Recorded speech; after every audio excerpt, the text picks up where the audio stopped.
Olá, muito boa tarde para você ligado na tela da NET, canal 26. Esta é a Rede Premium TV. Estamos agora com o programa Em Foco no ar. Muito boa tarde, seja bem-vindo. E hoje começamos o programa com um assunto bem diversificado e que tem mudado o rumo de muitos brasileiros. É o tema empreendedorismo. Então, para isso eu estou aqui hoje. Ao meu lado está ele, Bruno Ralho. Seja muito bem-vindo, Bruno. Muito obrigado pelo convite, Henrique.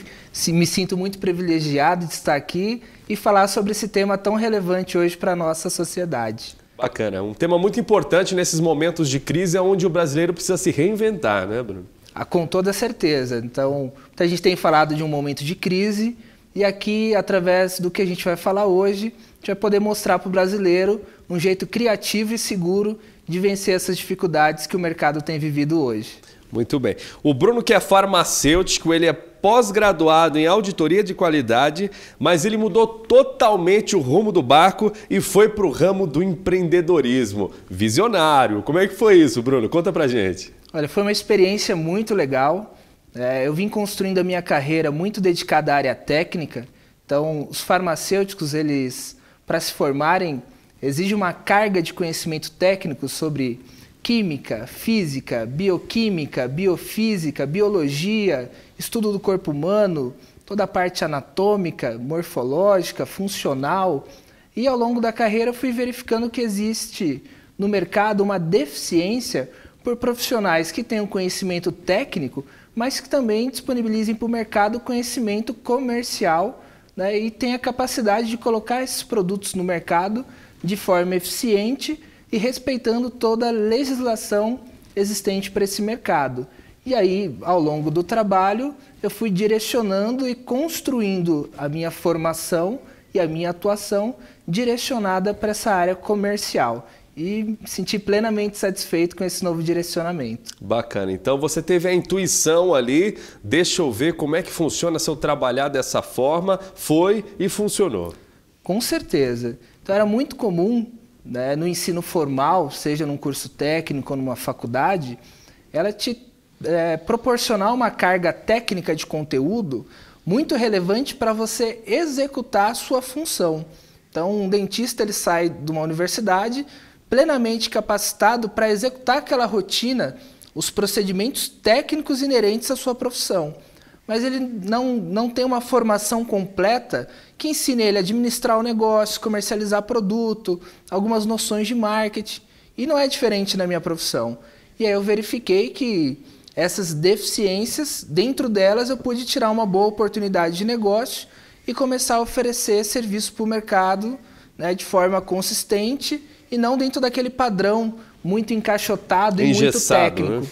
Com certeza, é isso. Então, trazer uma nova abordagem para o mercado. E essa transição foi acontecendo de forma natural, com muitos amigos na área, e eles verificando como o processo estava acontecendo de forma tranquila, e aí a tendência por novos produtos foi surgindo de forma bem natural. Maravilha.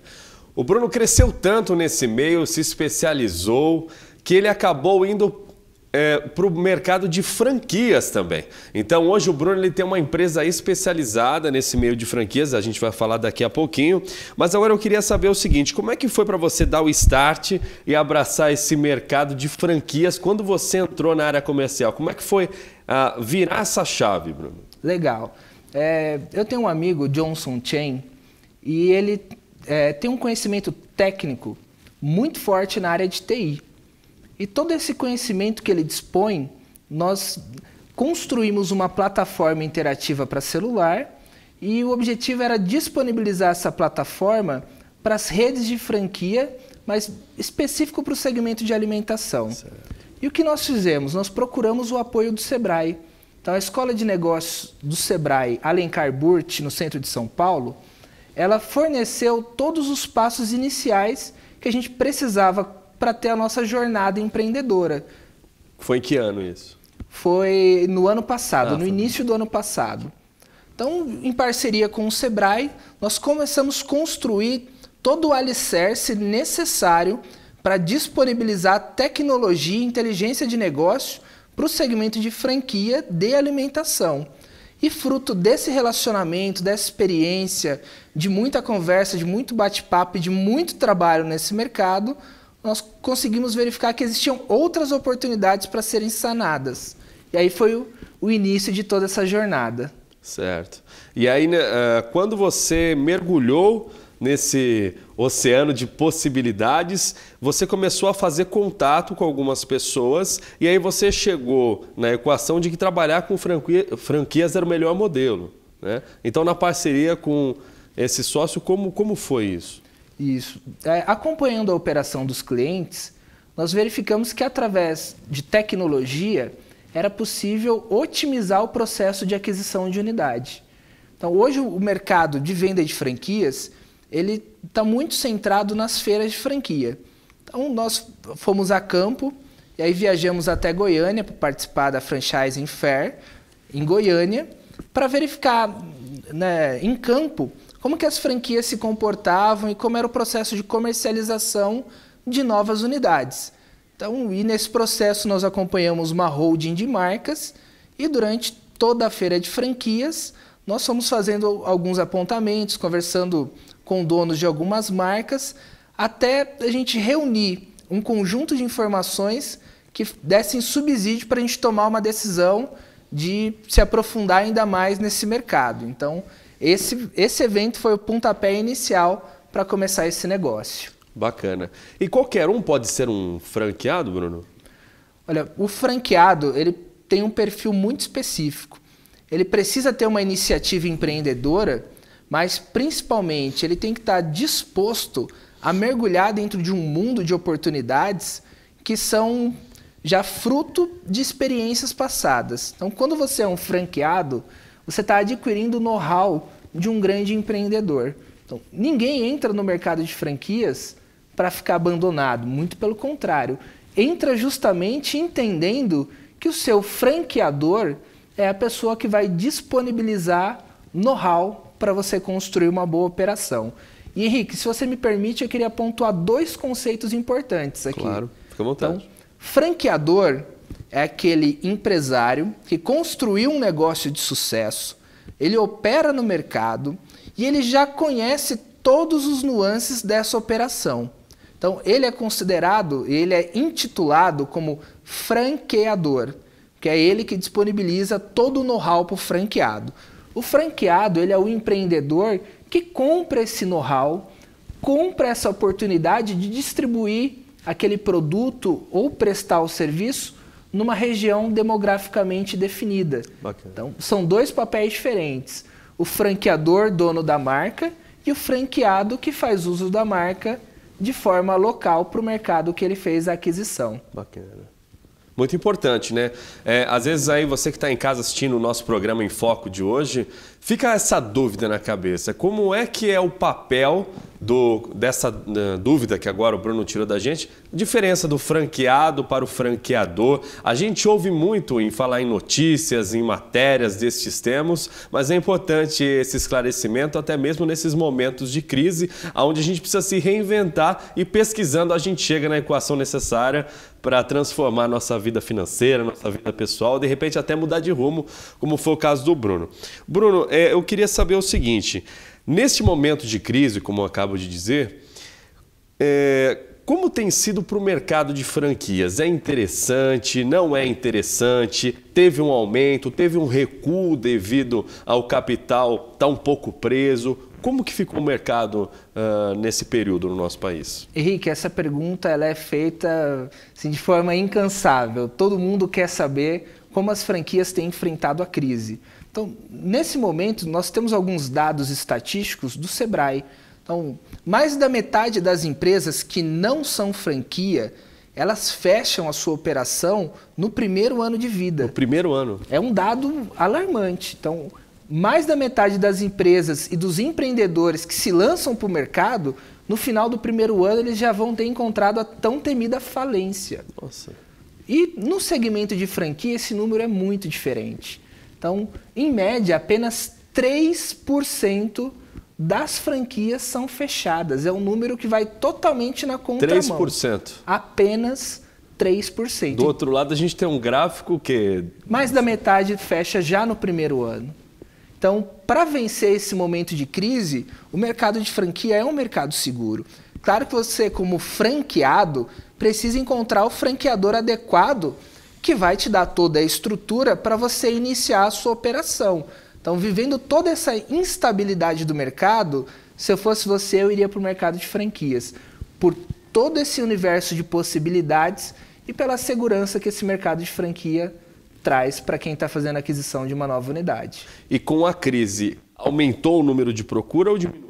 Aumentou a procura, porque as pessoas, no momento de crise, elas não estão buscando risco, elas buscam segurança. Então, ao invés dela lançar uma salgaderia própria, uma loja de sorvete própria, ela vai buscar na rede de franquia a segurança que ela precisa, planejamento e apoio para ela não quebrar nesse momento que tem sido difícil. Então, isso faz com que muitos candidatos procurem a nossa empresa em busca de uma franquia ideal para iniciar o seu próprio negócio.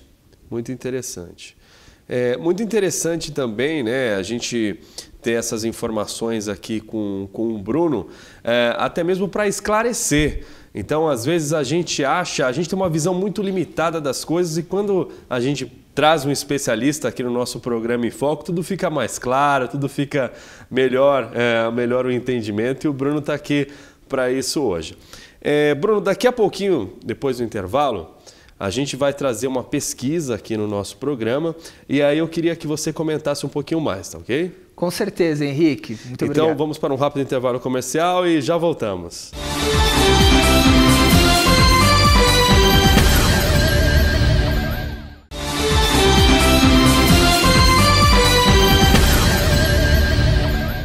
E o programa Em Foco está de volta. Estamos agora com o nosso segundo bloco. O programa de hoje está com uma entrevista muito interessante no ramo do empreendedorismo. De repente, você que está pensando em mudar de área ou ter uma outra fonte de renda, hoje está aqui o especialista no ramo de franquias, Bruno Ralho. Está gostando do nosso programa, Bruno? Um bate-papo bem interessante. Fico muito feliz de poder contribuir com as pessoas que estão em casa assistindo o programa e ajudar elas a tomar a melhor decisão nesse momento de vida.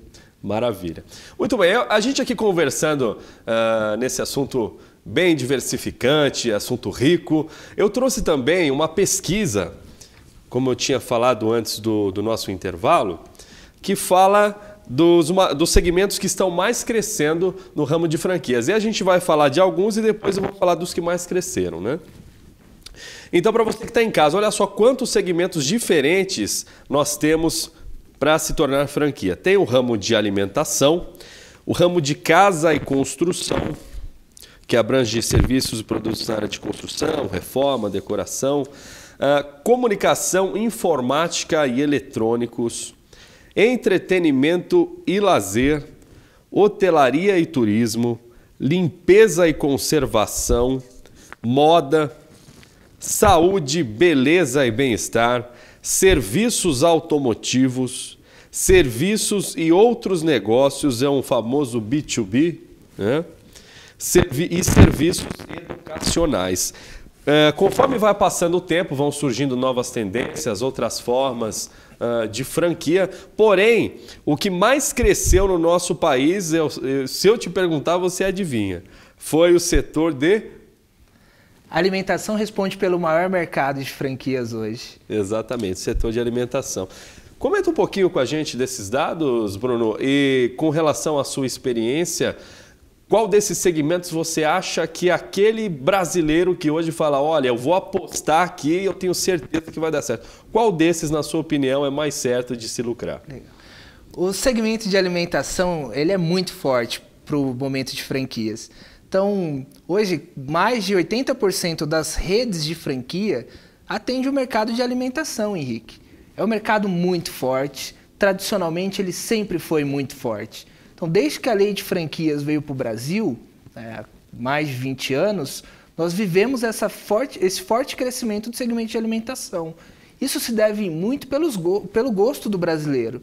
Então, é muito importante para ele verificar que existe uma conformidade, um mesmo cardápio, um sabor, o mesmo produto que ele encontra na lanchonete no shopping do centro de uma cidade, ele também pode encontrar aquele mesmo sabor, mesmo produto, mesmo atendimento, mesma característica em outro estado. Isso fortalece muito o mercado. Isso também, nos últimos anos, tem se intensificado. E muitas redes que não eram franquias, eram apenas redes próprias, com unidades próprias, têm ingressado no segmento de franquias. É a maior curva de crescimento do mercado, são os últimos anos. E eu penso, faço ideia, né, de que uma das coisas que mais traz alegria quando você está ali, passando por algum momento difícil, passando por alguma coisa que não foi legal no seu dia, que você fica meio para baixo, meio depressivo, pensou em comer, sorrisão já saiu, né? Então eu acho que é mais por aí mesmo que... Com certeza, o segmento de alimentação é muito bom, é consistente, é forte. Mas eu preciso fazer um alerta, Henrique. Muita gente ingressa numa rede de franquia pensando apenas no mercado, mas eu vou fazer um alerta muito importante. Você, como franqueado, tem que se identificar com o produto daquela marca. Então, se você gosta do segmento de alimentação, vá para o segmento de alimentação. Agora, se você não se dá tão bem com esse mercado, se ele não é tão atrativo para você, busque um produto, busque uma marca de uma empresa que você tem uma afinidade muito grande. Se você é apaixonado por carro, eu falo para você, busque o segmento automotivo. É o Luizão do Balada Caro, tá vendo?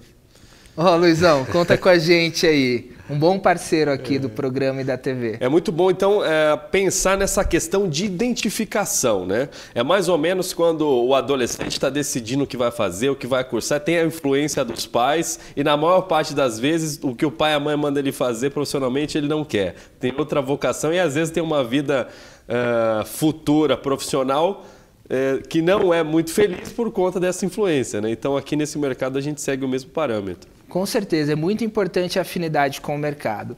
Porque o mercado que você tem maior afinidade é o mercado que você mais conhece. Porque você já consome aquele produto, você lê a respeito daquele mercado, você assiste programas que têm relacionamento com esse tema, e você operar no mercado que você não conhece é muito mais difícil. É verdade. E quem compra uma franquia, ela compra um negócio com o objetivo de se perpetuar. Então ninguém ingressa no mercado de franquia, faz a aquisição da sua unidade, monta a sua loja para daqui a um ano desistir. Então é um projeto de vida de 5, 10, 15, 20, 30 anos. E trabalhar 30 anos em algo que a pessoa não gosta é um grande desperdício de vida, na minha opinião. Sem dúvida alguma. Muito bem. Uma dúvida que eu queria tirar com você também, Bruno, é se qualquer empresa pode se tornar uma franquia. Como funciona esse processo? Henrique, muito legal essa pergunta. Nós recebemos diariamente muitas empresas interessadas em transformar o seu negócio em uma rede de franquias. E o primeiro passo é fazer uma análise de franqueabilidade, que aí a equipe da empresa vai fazer uma imersão dentro do negócio do cliente, vai buscar ali conhecer vários aspectos para no final emitir um parecer do quanto ele está preparado para ingressar nesse ramo. Primeiro, ele precisa ter um produto que já tem uma boa aceitação de mercado. Ele não pode ainda estar testando o produto dele. Ele não pode estar testando preço. Ele já precisa ter uma maturidade profissional e essa maturidade só vem com o tempo. Então é muito importante conduzir um estudo de franqueabilidade para depois você não gerar um transtorno de mercado.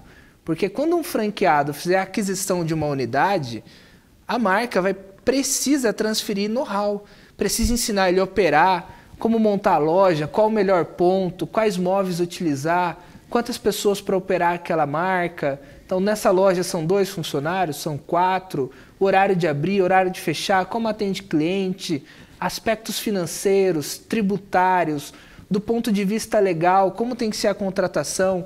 São inúmeros aspectos e só uma equipe especializada consegue fazer essa análise e aí trazer dentro de um parâmetro o quanto essa empresa está preparada. Depois dessa análise, se a empresa não estiver preparada, nem tudo está perdido. Porque aí o trabalho dos profissionais em adequar a empresa para uma realidade de franchising. Então, adequar toda a parte de procedimento, documentação, para aí sim aquela empresa virar uma rede de franquias de sucesso. Muito bem. E qual é a orientação que você dá para o nosso telespectador que de repente tem um negócio e quer transformar ele num merchandising, num esquema de franquia? Isso. O primeiro ponto é ele fazer uma análise, né, bem sincera sobre o momento de vida que ele tem vivido. Então, como está o seu negócio? Ele está em fase de faturamento crescente ou faturamento decrescente? Porque ninguém quer comprar um negócio que está vivendo um fracasso iminente. Então, nesse momento de crise no país, muitas empresas precisaram se reinventar. E ela estar crescendo é um indicativo de sucesso, ou seja, da segurança para aquele franqueado que vai comprar uma unidade. Exato. Então, é muito importante olhar para a sua própria empresa e pensar em quais aspectos precisam ser melhorados antes de você iniciar a construção de uma rede de franquias. E aí eu volto a dizer, procure uma consultoria especializada que possa lhe auxiliar nesse processo. Porque às vezes você está há 20 anos dentro do seu segmento e você acaba não vendo alguns pontos que estão te prejudicando, que estão comprometendo o seu faturamento, porque você vive isso há muito tempo e acaba não percebendo os nuances do dia a dia. E aí quando eu levo um consultor especializado, ele já é treinado para identificar quais são os pontos de sucesso da empresa, os pontos que ainda precisam ser melhorados e as grandes oportunidades que esse mercado pode trazer para a sua empresa. Muito bacana. Então é muito importante, né, a pessoa que queira entrar para o meio de franquias, da franchise, prestar atenção nessas dicas que o Bruno está trazendo aqui para o nosso programa em Foco hoje, para não pisar errado, né? Com toda certeza. Eu queria falar com você também, Bruno, você que inclusive administra uma empresa, a Franchise Trade Academy, que é focada no desenvolvimento das franquias e formação da mentalidade empreendedora para as pessoas que estão entrando no ramo. Então eu queria que você falasse um pouquinho para a gente de como funciona esses serviços da sua empresa, a pessoa que quer procurar você, por quais meios ela vai passar, de que forma a sua empresa pode ser importante para ela, não só a sua, mas enfim, toda do ramo, mas especificamente, como você está aqui ao meu lado, como é que funciona essa parte da sua empresa? Henrique, a Franchise Trade Academy, ela atua desde a análise de franqueabilidade até a gestão da rede de franqueados. Então é um processo que vai ser construído em parceria com o empresário que quer ingressar nesse segmento. Então a primeira coisa, construímos todo o estudo de franqueabilidade e depois desenvolvemos um plano de ação. Ou seja, quais são as medidas necessárias que precisam ser adotadas naquela empresa para que ela se torne uma rede de franquia. Depois disso, entra um processo que demora entre 6 meses e 1 ano, no qual os profissionais da nossa empresa, que aí estamos falando de agência de marketing, comunicação, trabalho de PDV, advogado, contador, economista, alguns profissionais de merchandising, vão começar a documentar a sua rede franqueadora. Ela vai começar a documentar os seus procedimentos, vai fazer toda a parte de manualização, padronização, instrumentação jurídica, construção de site, rede social. Então, é um trabalho de 1 ano, é um acompanhamento forte e intenso, para que no final desse 1 ano você esteja em conformidade com a lei de franquias e, principalmente, você tenha aí organizado todos os seus processos e aí você está pronto para iniciar a venda da sua primeira unidade franqueada. E esse processo de venda também é assessorado pela nossa empresa. Então nós vamos encontrar qual é o empreendedor com o perfil ideal para fazer o início dessa operação. Vamos auxiliar também a identificação do melhor ponto, melhor região, construção dessa loja, identificação visual, treinamento de funcionários e aí sim a inauguração e o acompanhamento desse trabalho. Muito bacana. Eu imagino que deva ser muito importante também nesse trabalho que vocês desenvolvem, dar uma outra visão para esse empresário, né? Então, assim, ele está acostumado com o mercado tradicional, ele está acostumado, de repente ele tem ali uma microempresa, ele está acostumado a gerir da forma dele, então ele vai ser reeducado e vai ampliar o foco de visão dele, porque em si a franquia ela precisa de uma padronização, precisa de um padrão de qualidade. Então vocês também vão fundo nessa questão da mentalidade do empreendedor, né? Com certeza, Henrique. Tanto é que o nosso site ele vem dando algumas dicas referentes a esse perfil de empreendedor. Então, nós provocamos o franqueador a repensar o modelo de negócio. Então, às vezes ele está acostumado a vender o produto naquela mesma embalagem há 10 anos, mas as famílias, há 20 anos atrás, elas tinham uma tendência de serem famílias maiores. O pai, filho, muitos filhos. E hoje o perfil de consumo tem mudado. Então, hoje nós vemos que a tendência a redução das embalagens. Em contrapartida, também tem o crescimento das redes de atacarejo, que é a mistura de atacado com varejo.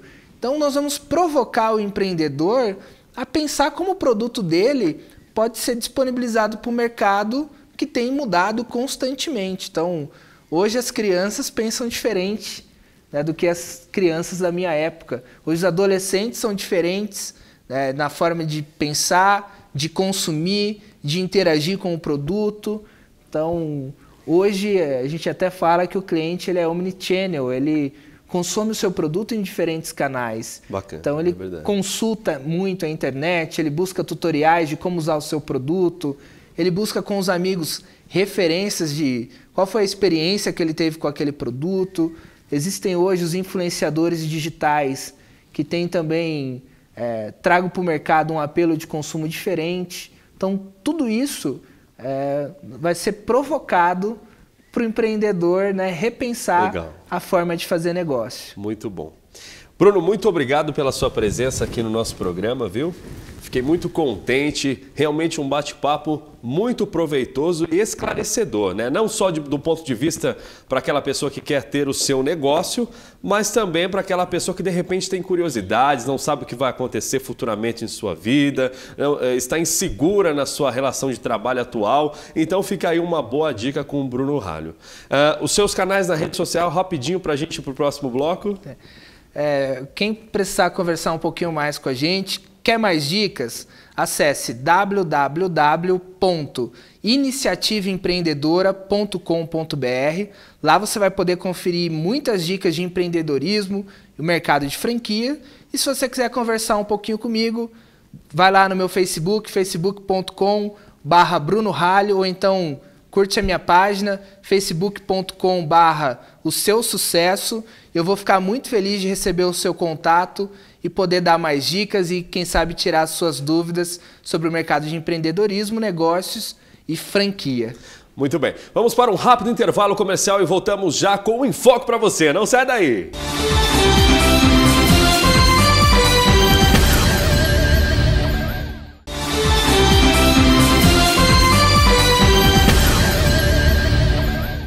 E o nosso programa Em Foco está de volta agora, mais um bloco para você. E agora vamos a um bloco de notícias. Hoje eu estou aqui com Francisco Mota, ele que foi vereador, secretário de Esportes, Cultura e Turismo, teve aí grande atuação política em toda a região oeste. Boa tarde, Francisco.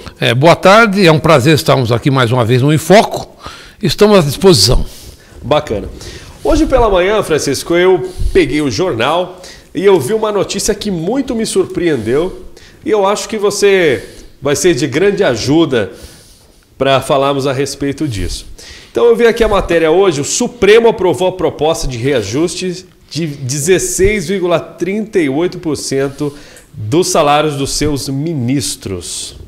Chegou a ver essa? Lamentavelmente, nós estamos aqui falando com você que está nos assistindo para comentar sobre esse reajuste.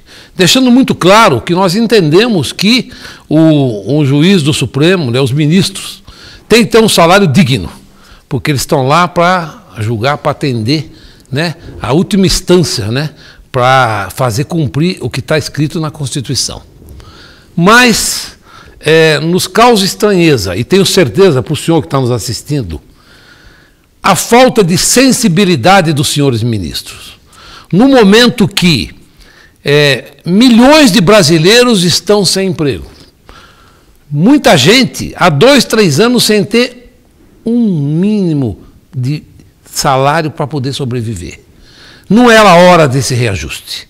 Ao contrário, nós estamos num momento que o Congresso Nacional, né, precisa pensar no povo brasileiro. Nós temos que rever a política de salário, principalmente no poder público. E quero ressaltar que eu sempre respeitei muito o servidor público. Mas existe uma minoria no serviço público que tem salários indecentes, indecentes, considerando o salário da maioria dos brasileiros. Então vocês vejam bem, 16,38. Com isso, de 33.700, que é o teto hoje do salário, vai se passar para 39. 39 mil.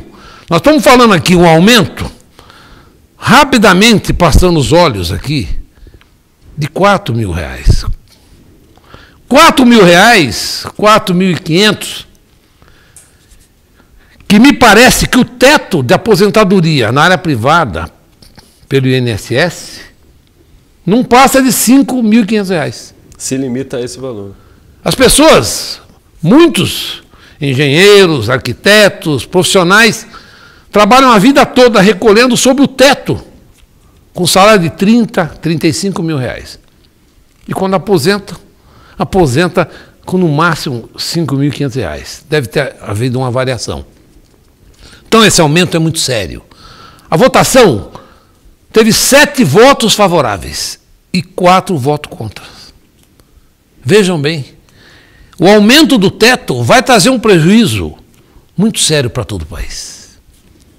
Então eu acho que a população tem que estar muito atenta, porque eles aprovaram lá no Supremo, mas ainda isso não é lei.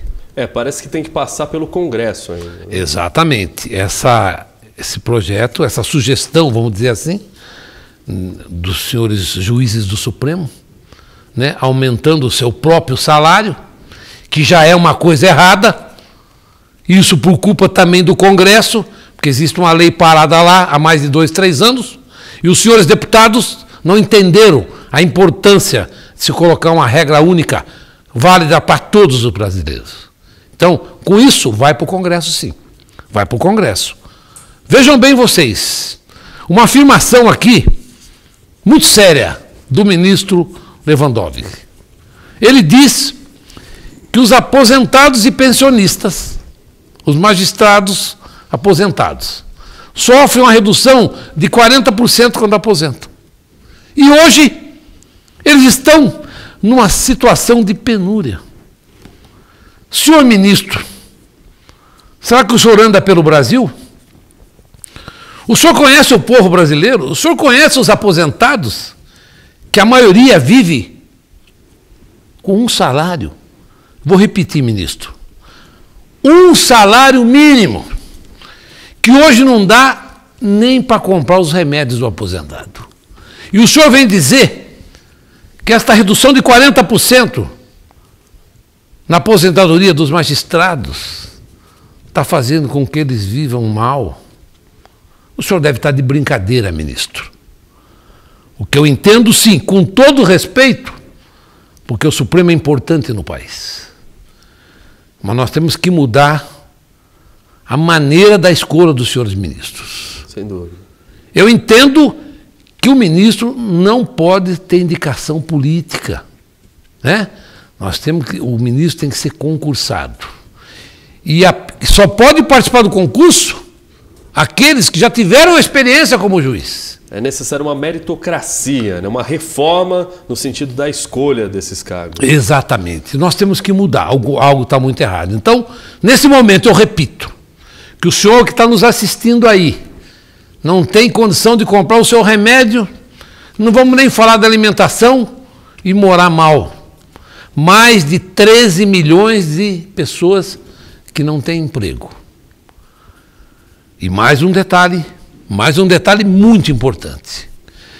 Isso vai incidir diretamente na Previdência Pública, que já está estourada. Vamos ter um aumento no total, vai trazer para os cofres da nação mais de 1 bilhão e 200 por ano. Então, meus telespectadores, parece até, o senhor que está nos assistindo, entender que esse não é um assunto para uma TV regional como a nossa. Mas nós falamos aqui para mais de 10 a 11 a 12 municípios da região oeste da Grande São Paulo. Mais de 3 milhões de pessoas, né? Que na eleição representa 4% do eleitorado do estado de São Paulo, que pode decidir a eleição de governador. E mais que isso, vejam vocês a importância de eleger o deputado federal. Alguém que tenha, sim, uma visão regional, que conheça os problemas das cidades da região, né? Isso é importante, mas tem que ser uma pessoa que tenha condição de defender os direitos do povo brasileiro. Sem dúvida. O deputado estadual é importante, o federal mais ainda neste momento. Então é uma coisa séria, é um assunto que eu confesso a vocês, eu quase que não consegui dormir, mesmo sabendo que não era um assunto comum, como eu disse, para discutirmos no nosso programa. Mas a Rede Prêmio não ia ficar ausente desse assunto. E nós colocamos para você que está aí, né? Nós precisamos fazer algum movimento para que isso não aconteça. Sem dúvida. Inclusive, tudo começa no voto, né? O brasileiro, ele precisa parar para pensar qual é a maneira que ele está fazendo para pensar sobre aquele que ele vai botar ali dentro. A partir do momento que ele tem importância, que ele tem consciência do tamanho da importância que tem apertar o dedinho ali na urna eletrônica, né? Decidindo aquela pessoa que vai realmente gerir e possivelmente mudar a realidade de seu país, as coisas vão começar a tomar um viés diferente. A política, ela não é esporte. Ela não é só chegar lá e fazer, deixa eu ver quem que tem aqui, o menos pior eu vou lá e voto. Não, é necessário analisar a proposta, é necessário analisar o histórico, é necessário ver o que aquele candidato já trouxe ou de fato vem trazer de diferente, de reforma. Não só a casca, mas também o interior daquele que está fazendo a sua proposta, que está ali dentro dessa disputa eleitoral. Né, professor? E vocês vejam bem, esse aumento, se ele acontecer, ele tem um efeito cascata, porque esse é o salário teto do Supremo. A partir daí, toda a corrente, a rede na área da justiça, parlamentares, todos receberão aumento. Vejam bem vocês, é o deputado estadual, é o vereador. Isso não pode acontecer, né? E nós não estamos aqui dizendo que somos contrários ao reajuste. Mas o mesmo direito que tem o juiz do Supremo, que tem um deputado, que tem o vereador, tem você, trabalhador. O salário mínimo, o cara não consegue fazer mais nada. Mas nós temos que fazer alguma coisa. Não sei se podemos finalizar, mas eu vou finalizar lendo aqui um trechinho que é um alerta, né? Um alerta para todos nós fazemos parte disso. No painel da Folha, eu estou lendo aqui. Ação coordenada. Minutos após os ministros do Supremo aprovarem a proposta de aumento dos próprios salários, vejam bem vocês, entidades que fizeram um lobby para o reajuste distribuíram mensagens detalhando como chegaram até ali, indicando novos passos. Jaime de Oliveira, da Associação dos Magistrados Brasileiros, escreveu: na véspera da decisão, esteve com Luiz Roberto Barroso e Gilmar Mendes, ministros do Supremo, que foram votos fundamentais para aprovar esse aumento. E concluiu dizendo: agora, hoje nós demos pressão no Supremo, e agora vamos fazer pressão no Congresso, em cima dos senhores deputados, para que aconteça esse aumento. Então, prestem atenção vocês. Obviamente, você que está nos assistindo, não vai ter condição de ir até Brasília para pressionar os senhores deputados, porque não tem a mordomia das associações. Então, você pode fazer isso através do telefone, de e-mail dos senhores deputados, WhatsApp, Facebook. Vamos todos, a população e as entidades que realmente defendem a população brasileira. Vamos fazer uma corrente, não contra um aumento, mas a maneira como está sendo feito. Exatamente. Os valores, isso não pode acontecer. Nós temos que ter igualdade para todos os brasileiros. Muito obrigado. Exatamente. Muito bem, estivemos aqui com Francisco Mota, uma notícia forte, né? Recém deste aumento gigante. Pode parecer um percentual pequeno nos números de 16%, mas representa um grande abuso, na verdade, da forma com a qual está sendo propostas as leis neste país. Muito bem, muito obrigado, viu, Mota, por esse esclarecimento, por participar do nosso bloco de notícias aqui do programa Em Foco, e espero tê-lo mais vezes por aqui. Beleza. Até já, até o próximo bloco.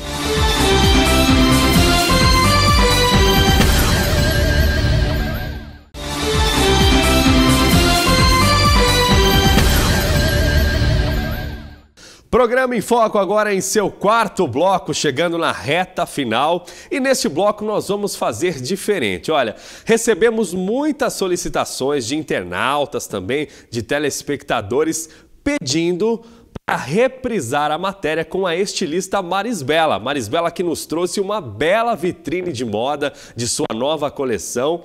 E também vale a pena lembrar que ela estará toda semana conosco, todas as sextas-feiras, aqui no nosso programa, mostrando suas novas coleções. Então é isso aí. Sem mais, fique com a reprise da Marisbela e até amanhã. Estamos de volta com o programa Em Foco para o nosso último bloco agora. Aqui do meu lado está ela, Marisbela. Marisbela que trabalha aí no ramo de modas, ela que tem uma grife que leva seu nome. E ela vai estar aqui conversando com a gente um pouquinho mais hoje a respeito de como foi para ela começar nessa área, da onde vêm as suas inspirações, contar um pouquinho da sua trajetória e muito mais. Marisbela, seja muito bem-vinda ao nosso programa Em Foco, viu? Obrigada, eu que agradeço o convite, né? E estou muito feliz de estar aqui, né? Poder contar um pouquinho a história da Marisbela, né? Maravilha. Então começa contando, como é que tudo começou? Eu vou tentar ser rápida, porque se for contar toda a história, vai demorar um pouco, né? Eu tinha 6 anos de idade e eu fiquei uma noite toda em cima de uma mesa sentada com uma lamparina que eu queria fazer uma roupa para minha boneca. E eu não conseguia fazer a roupa para minha boneca. E eu fiquei cortando várias vezes. Porque eu tinha uma pessoa da família que costurava e eu queria costurar. Bom, enfim, continuei tocando minha vida. Depois eu trabalhei numa empresa 17 anos, de alta costura mesmo. E o meu sonho era vários. Eu queria ver as meninas desfilar as peças que eu fazia lá, né? Que a gente fazia. E aquilo eu dei continuidade naquele pensamento, mas assim, trabalhando muito, sempre trabalhando muito, mas focada, né, na parte da costura mesmo, que era a alta costura, né, que a gente fazia. Aí eu me desliguei um tempo dessa parte e fui trabalhar em escritório, um escritório de contabilidade, trabalhei ali 17 anos também, né, e aí, mas sempre mexendo com roupa, ou vendendo de sacola, ou conversando com alguém, sempre, né? Aí montei uma loja de sociedade com uma pessoa e continuei trabalhando nesse escritório também, né? E aí aconteceu a crise, tudo que veio, né? Mas eu nunca deixei o meu sonho de lado. E eu falei, não, agora eu vou montar uma loja. E aí eu montei a minha loja, graças a Deus, sem um cliente. Sabe o que é não ter um cliente?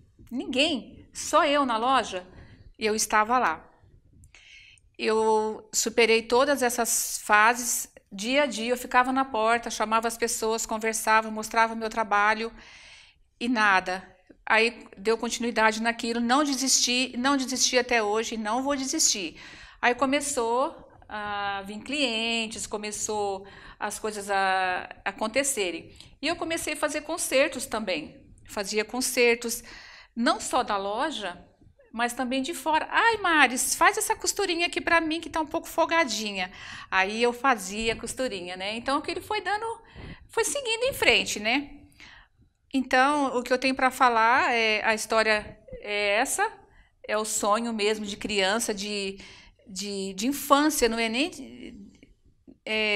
6 anos, né? Então, assim, eu já tinha em mente o que eu queria. E hoje, graças a Deus, eu fabrico, eu tenho a loja, as ideias vêm da minha cabeça, o tecido, né? E aí tem a parte que vai para a costura, né? Que são a costureira, tem a estilista, e eu elaboro tudo está na minha mente. A costura, como vai ser, o tecido, o que está em moda, qual que é a cor. Agora vamos fazer essa cor, porque a gente acompanha a moda, né? Que eu trabalho particularmente com não é modinha, eu trabalho com tendência. Então, eu sou voltada toda para tendência. A peça que você vai ver na minha loja, uma parecida vai ter uma artista usando, vai ter uma jornalista usando. Então, se você vai na minha loja hoje, você pode assistir TV à noite, que você vai ver que lá também vai ter, talvez não igual, mas bem próximo àquilo. Certo. E diz pra gente, como é que você busca essa inspiração para compor os seus looks? A inspiração, eu vou ser bem sincera, é de mim mesmo, porque eu gosto. Eu não tenho assim de falar para você uma pessoa que é famosa, né, dizer assim, aquela pessoa criou essa ideia. Não, não tenho. É de mim mesmo, é de dentro de mim, é da minha mente, é à noite, quando eu deito, eu fico pensando, ai, amanhã eu vou fazer isso, amanhã eu vou comprar esse tecido, eu vou fazer essa modelagem, eu vou, né? Lógico que a gente acompanha cores, o tecido que está, maioria é tecido e cores, né? E o modelo, né? Não muda muito. Então, lógico que você sempre está acompanhando e olhando, não, agora está essa cor, mas assim, as ideias das peças é da cabeça mesmo. Maravilha. Eu que desenvolvo essa parte. É preciso ter tato, é preciso ter paixão pelo que se faz, né? E essa paixão que fez a Marisbela chegar onde ela chegou hoje, na posição que ela está, fazendo as peças para sua grife, repondo aí os seus lançamentos, desde criança, quando ficou lá com a lamparina, com a boneca, né? E inclusive nós temos aqui, hoje nós trouxemos alguns modelos da sua nova grife, eu acho que nós temos aqui na tela, vamos conferir. Você fala pra gente um pouquinho dos modelos? Esse é um cardigan que está em alta, né? O cardigan é uma peça que você pode jogar por cima de um vestido, de uma saia, de uma calça justa, de bota. Então, o cardigan hoje, ele está sendo bem visto porque ele é uma peça leve, né? O cardigan é essa peça maior, né? Ele não é nem curta e nem muito compridona, é uma peça acima do joelho, né? E mangas longas e mais fino, né? E as costas você pode ver que está aberta, né? Ela é numa renda, né? Toda de renda as costas. E ele, quando é jogado aqui na frente, ele tem essa parte, parece um cachecol. Então, não há necessidade de você usar um cachecol. Ali já é colocado a peça do cachecol. Legal. Vamos ver a próxima peça? Essa é uma calça de crepe com malha, né? Que aderir ao corpo, né? A malha, ela adere ao corpo, as pessoas não querem mais aquela coisa desconfortável. Isso é uma peça confortável. E essa listra do lado, conforme eu te falei, é que está a tendência. Então, você vê lista na lateral, você vê lista no ombro, na cintura. Essa parte é uma faixa, né? Então, essa calça é uma calça clássica e sim num pano bem flexível. Dá até uma rejuvenescida em quem usa, porque dá a entender, lembra aquela época de colégio, né? Que tinha aquelas listas laterais. Muito legal. Tem várias cores, né? Essa é só uma peça, mas ela tem várias cores. Bacana. Vamos ver a próxima peça. Esse é um macacão florido, né? Num pano mais leve, né? Num pano mais que não tem tanto caimento, mas ele cai bastante, ele é bem acinturado, né? Ele tem uma parte mais larga aqui, que você amarra aqui para ele não estar caindo nos ombros, né? Então, ele é uma peça, assim, é um pantacur, né? Ele não é comprido, é um pantacur, né? É uma peça mais leve. Ok. Esse é o famoso cardigan, né? Que tá em alta mesmo. Ele é uma peça também, conforme eu já falei, uma peça leve. Ele é um lãzinho, um acrílico bem leve, né? Ele tem um bolsinho. Então, olha, para você ver, dá para usar com tudo, com vestido, que nem eu falei, com calça. Sim. Aquele cardigan antigo que nós vimos antes, ele é de malha. Certo. Esse cardigan já é mais uma lãzinha, já é uma coisa um pouquinho mais pro meia estação, né? Nem tão quente, nem tão frio. Exato. E ele tem um bolsinho, ele tem essa parte também na frente como um cachecol. E é uma peça que você pode usar o dia a dia, à noite, e com uma cacharelzinha por baixo, não vai passar frio. Com uma regatinha, não vai passar calor. Então, Legal. é uma peça versátil. Bacana. A Marisbela está aqui no nosso programa hoje. Hoje ela veio falar de alguns modelos. Mais para frente ela vai voltar para continuar falando dessas peças da sua nova estação. Sim. E eu queria que você agora falasse onde é que as pessoas te encontram, aonde é o endereço da sua loja, como você está nas redes sociais, como as pessoas podem visitar a sua loja e conhecer um pouco mais do seu trabalho. Sim, e terminando, a gente também, na loja, fazemos um trabalho de concertos. Você chega na loja, então, a gente trabalha com essa parte de concerto também. Você chega lá na loja com uma peça que você não comprou na loja, né? Comprou em outro lugar, mas às vezes precisa de um ajustezinho, fazemos também, tá, gente? Então, assim, essa parte é muito importante a gente colocar os concertos. E às vezes ficou um pouco folgado na cintura, o ombro está um pouquinho folgado, eu quero encurtar minha calça, então a gente trabalha com essa parte também na loja. E a minha loja está na Avenida Dr. Martin Luther King, 305, no Jardim Moarama, Osasco. O telefone para contato é 99579-4679 ou 2383-1751. E temos o Facebook, Marisbela, temos o Instagram, Marisbela, entra lá. E fazemos também, gente, último detalhe, peças. Eu quero uma peça assim diferente, ou eu gostei de uma peça na sua loja e não me serviu. Fazemos também sob medida, tá, gente? Então, estamos à disposição de todos. Ok, Marisbela, adorei sua visita. Você promete que volta? Prometo. Promete mesmo? Sim. Então, tá combinado, hein?